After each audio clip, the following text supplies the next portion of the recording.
ভাগ্যে যা লেখা আছে তাই হবে। অনেকেই কথা বলে দেখি জায়েজ আছে কিনা। আমরা প্রায় বলে আরে ভাগ্যে যা আছে তাই হবে। এটা আসলে বলা কতটুকু সঠিক? দেখুন, ভাগ্যে যা আছে তাই হবে এই কথার দুটি অর্থ হতে পারে। প্রথমে বুঝতে হবে ভাগ্যের সমস্ত বিষয়, ভাগ্যে কি ঘটবে, কখন ঘটবে, কেমনে ঘটবে, এই ভাগ্যের নির্ধারক কোনো মানুষ নয়। ভাগ্যের নির্ধারক হচ্ছে এক সত্তা। তিনি কে? তিনি হচ্ছেন ভাগ্যের লেখক। তিনি আমাদের ভাগ্যে কি ঘটবে সব লিখে রেখেছেন। But the fact is Allah সুবহানাহু ওয়া তাআলা didn't force you to do anything. Allah আপনাকে বাধ্য করে না যে আপনাকে এটা করতেই হবে। আল্লাহ আপনাকে কি দিয়েছে? উইল পাওয়ার দিয়েছে। আল্লাহ আপনাকে আকল দিয়েছে, বিবেক দিয়েছে, জ্ঞান দিয়েছে, বুদ্ধি দিয়েছে। আপনি আপনার বিবেক দিয়ে বুঝবেন যে কোনটা সঠিক, কোনটা বেঠিক, কোনটা রাইট, কোনটা রং। ঠিক কিনা বলেন যুবক ভাইরা?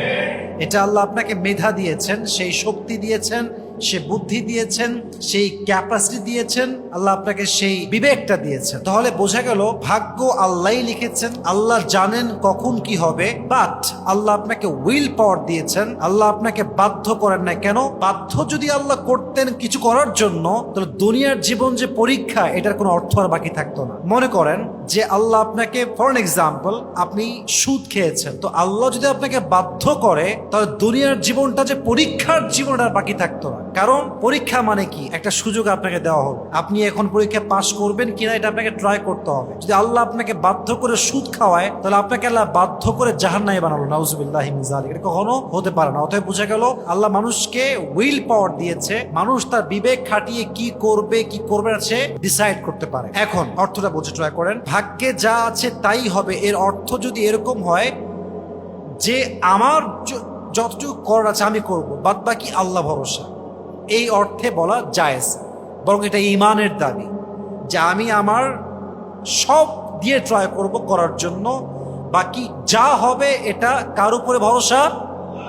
আল্লাহর উপরে ভরসা। এই অর্থে জায়েজ। হ্যাঁ, কোন অর্থে জায়েজ নেই? দ্বিতীয় অর্থ, সেটা হচ্ছে অনেকে আছে তারা বলে যে আরে যা হয়েছে সব আল্লাহর দোষ। নাউজুবিল্লাহ বলবেন না আপনারা সবাই? তাদের লজিক কি? এদেরকে বলা হয় জাবারিয়া।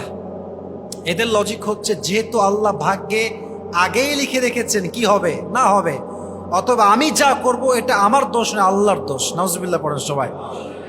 এই অর্থে ভাগ্যে যা আছে তাই হবে বলাটা জায়েজ না, বরং এটা ইমান বিধ্বংসী কথা, ইমানের সাথে পরিপূর্ণ সাংঘর্ষিক কথা। ইমানের দাবি হচ্ছে আপনি আপনার সর্বোচ্চটা করবেন, বাদ বাকি ভরসা কার উপরে?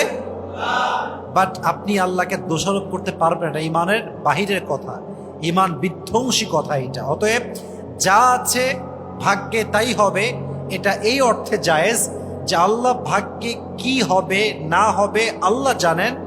বাট আল্লাহ আমাকে বিবেক দিয়েছেন, বুদ্ধি দিয়েছেন, আমি আমার সর্বোচ্চটুকু করব, তারপর আমি বলবো যে যা হবে এটা আল্লাহর উপরে ভরসা, এটা আল্লাহ তাআলাই করবেন। রাজি আছেন তো ইনশাআল্লাহ? আল্লাহ আমাদের সর্বোচ্চটুকু করার পরে আল্লাহর উপরে পরিপূর্ণ ভরসা করার তৌফিক দান করুক। সকলেই মন খুলে পড়া আমিন। আল্লাহ আমাদের সকলের ভাগ্যে ভালো জিনিস লিখে দিক। সকলেই পড়েন আমিন।